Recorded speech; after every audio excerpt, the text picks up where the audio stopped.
lung mi in na lang zi patin ni tini. For the sake of love, I was praying for the both of us. Don't drop the clothes and thinking emotion. Got it, girl, it's meant to toss. Wish I could find better hands up, I'm gonna make you mine. Now the history left behind, and words going blind. The more I think the picture of you driving me crazy, girl. I don't understand, I feel like holding a hand. Yeah, knowing that you're gone, I'm waiting patiently long.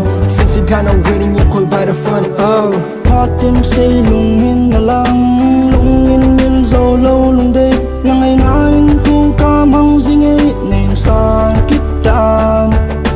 Patin say lung min na lang, lung min mil zo lo lung de.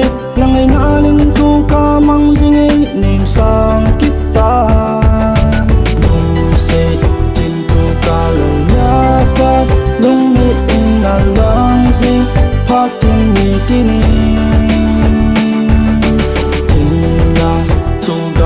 Từng từ tranh tuôn lung min hay dừng lang gen thấy lung lại in em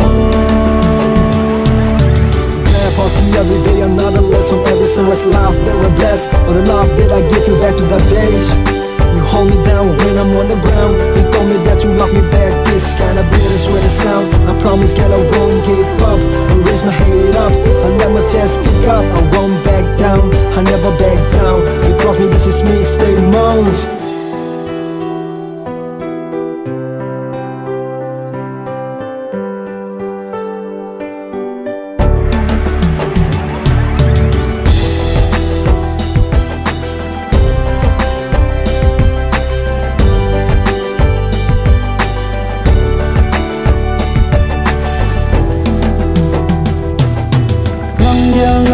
khu kamang nang ngay nanin khu kamang lung milin na lang zingi ko na mel hoy na nang gyal nanin khu kamang nang ngay nanin khu kamang lung milin na lang zingi ko na mel hoy na lung se tim tu ka lel nya pat lung mi in na lang zi patin ni tini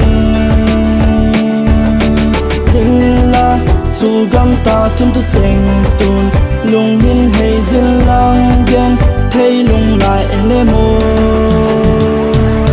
lung se thêm tu cả lel nhà con lung mi in na lang zi phát tiền ni tini la su gam ta thêm tu chênh